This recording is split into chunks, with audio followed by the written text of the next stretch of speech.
You know, Mom, I remember how all this started. It was right after moving into the new house. Ugh, how old was I? 4, maybe 5 years old. I was so young, so innocent, so unsuspecting. The new house was beautiful, Mom. Do you remember how I used to run from room to room when we got there? You always laughed so hard when you recount those times. We were so happy. We were all so happy. The house was so big, much bigger than the old house. This one had 2 floors. The main floor had the living room and the 3 bedrooms. Judy's, Dad's and yours, and my bedroom, down at the end of the hall. Do you remember what I used to tell you about the basement, though? I always told you not to go into the basement. You would brush it off, wave away my fears. You probably don't even remember me telling you, but I remember. And I can never forget.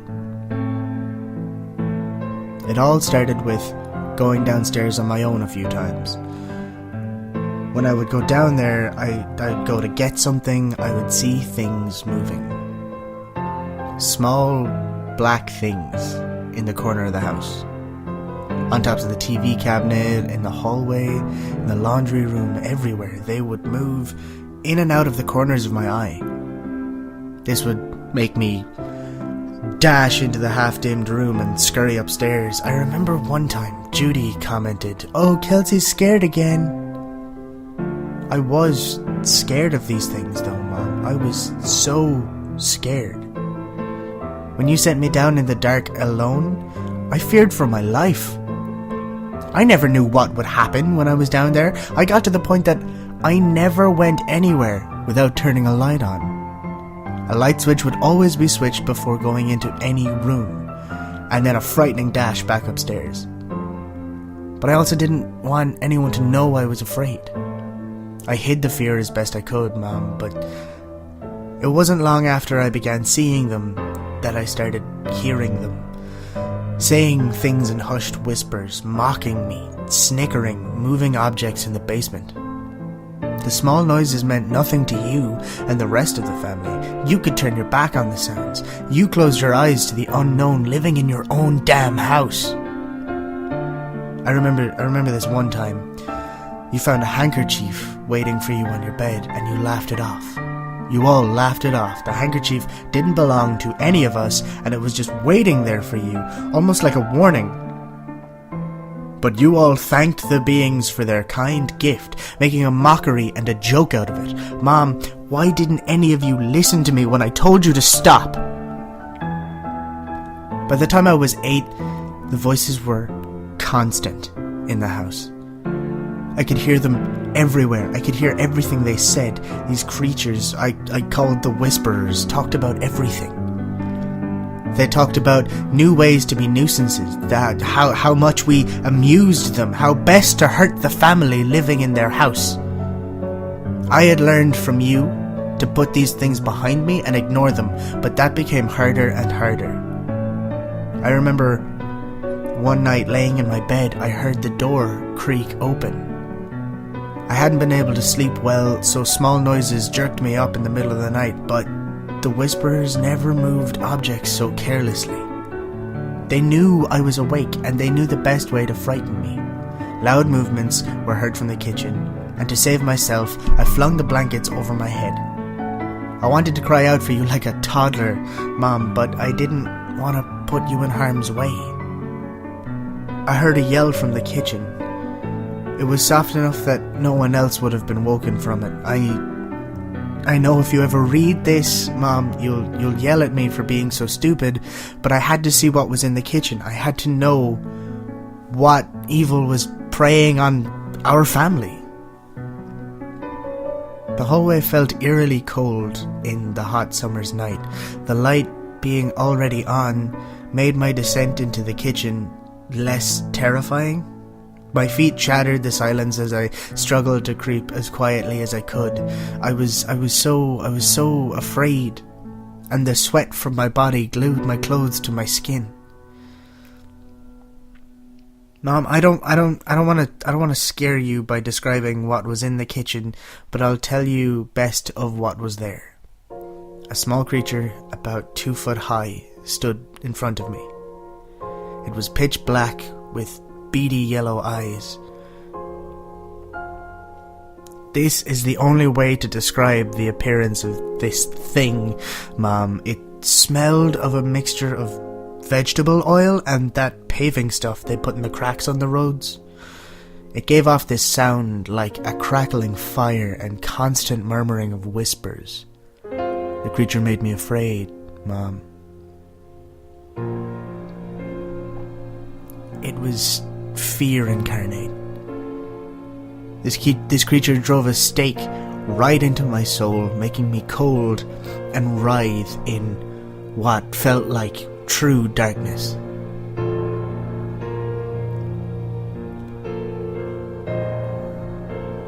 While I watched this thing, it stared me down and opened its mouth, which was invisible beforehand. Its mouth was simply a hole full of razor-sharp teeth. And it snickered as I gasped at the pure horror of this scene. As quickly as it opened, the creature's mouth closed, and it turned to gaze over to its right. I hadn't noticed her yet, Mom. I hadn't noticed Dino. Dino, our poor hound, lay directly in the center of the kitchen underneath the countertop. A large butcher knife was nestled gently between 2 of her ribs. Dina whined one last time as she took in her last breath and died painfully. I didn't know what to do then, Mom. I had no control over my body at the time. I cried.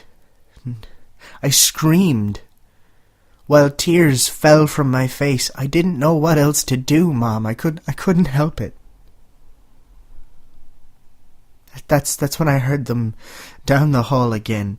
Judy's door and your door were open. Ugh, God, Mom, I was so frightened. Without thinking about it, I ran into Judy's room. Judy was dead, Mom. I found her mutilated. But I know you wouldn't want details about how your daughter was killed. Let's just agree that she never stood a chance. I hadn't time to grieve. I had to check on Dad, but strangely, the light to your room was on, so I didn't need to go too far inside to see Dad laying on the ground in a distraught and disturbing way. 2 butter knives were lodged into his neck. Mom, I don't know how it was done. But you weren't in the room. You weren't there. Why weren't you in your room? Did you hear it coming? Did you hear footsteps? Did you honestly think that running to the basement would be the best answer? I knew immediately, Mom. I knew you were down there trying to escape the evil that was running rampant upstairs in your house. I ran down those stairs, hoping to beat the whisperers to you.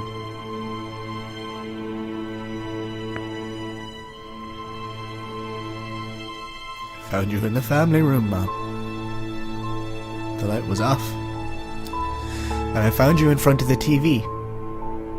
You had gashes on your head and on your legs, and you were losing so much blood. When you saw me, you screamed. You screamed so loud, I didn't understand. But then I saw them. The whispers had beaten me to you, and they were chanting, "Kill her, kill her, we must kill her, we must kill her, kill her, kill her." They were chanting at me, Ma. They were telling me to kill you. They were telling me that you had to die, and that's when I looked at my hands. They were covered in blood. And blood was stained on my pajamas, on my hands. The blood was running down my arms, and I was holding a knife. A knife from our kitchen. And when I looked back, they were gone. The whispers were gone, and it was just you and me. I turned the light on and I smiled, and you screamed again. I advanced on you, raising the knife in my hands. I told you never to go into the basement, Mom. Why didn't you listen to me?